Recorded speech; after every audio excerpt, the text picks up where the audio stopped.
Hello students, good morning to all. So today I'll discuss about the rigid rotator. First, what is rigid rotator? Here you can see a rigid rotator is a diatomic molecule. Here you can see this diatomic molecule is connected to the axis.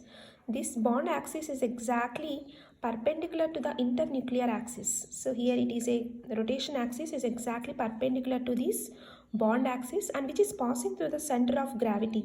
And this model is called it as a rigid rotator model. And why this rigid rotator model is so important? This rigid rotator model is studied because it is exactly representing a diatomic molecule and it also helps to calculate a rotational energy of a diatomic molecule. Usually question they are asking from this part, that is derive an expression of energy of a rigid rotator in terms of moment of inertia, or else they'll ask you directly the derivation of moment of inertia. So first let us consider a mass, two atoms are having mass m1 and m2 and having bond length, that is a distance r. As I told you, that is a rigid rotator, that means it is having a fixed bond length, that is r1 and r2. So in this case m1 r1 must become equals to m2 r2. So here you can write m1 r1 is equals to m2 r2. For a rigid rotator, as we know that r value is equals to r1 plus r2. So here r value can be written as r1 and r2. And also from this equation 1, so here you can write R2 can be represented as, so here I am writing R2 can be represented as M1 R1 upon M2. So this is deriving from equation 1, so this is given as equation number 3. So now we are going to substitute this equation number 3 value in the equation number 2. So after substituting equation number 3 value in equation number 2, so we'll get, that is R equals to R1 plus M1 R1 upon M2, or else you can also write this equation as M2 R1 plus M1 R1 upon M2. Here you can observe that R1 is a common in this case, so you can write R is represented as M2 plus M1 and R1 taken as a common upon M2. So here our requirement is R1. If you want to calculate, R1 equals to M2R upon M1 plus M2. So similarly, if you do same way, if you do for R2, you will get the value as R2, you will get it as exactly M1R upon M1 plus M2. So after we got the both values of R1 and R2, as we know that the moment of inertia I value, we used to write it as M1 R1 square plus M2 R2 square. So where in this case the R1 and R2 values we are going to substitute. So this give the equation number, this R1 value write is equation number 4 and this R2 value as a 5. So if you substitute the values of 4 and 5 in the above equation, this is the equation number 6, so that is equation number 6. So if we substitute the 4, 5 values in equation number 6, so we will get the I equals to M1, directly I am writing R1 square, you can write it as a M2R square. So here you can write M2 square and R square upon M1 plus M2 whole square. At the same time M2 R2 square, here R2 square value is how much? R2 square is M1 square R square upon M1 plus M2 whole square.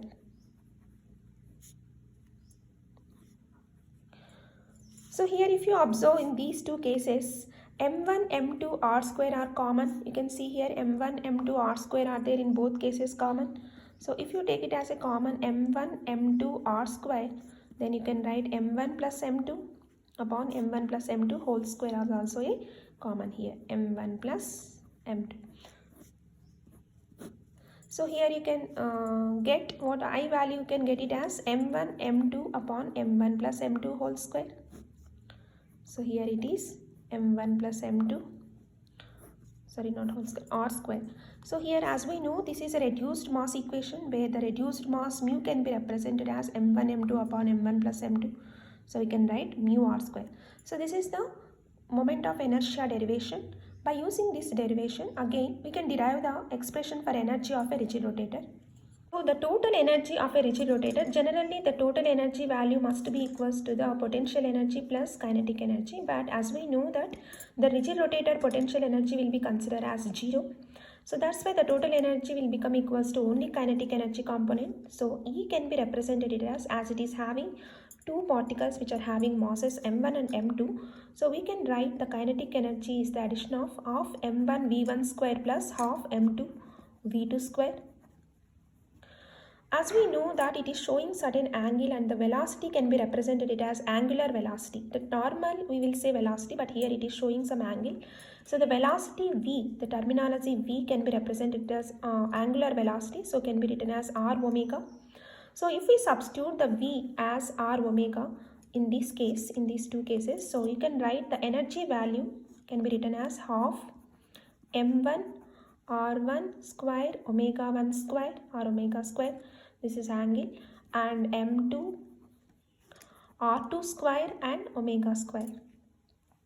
So here in these two cases, m1 r1 square and omega square, the common thing is half omega square is common.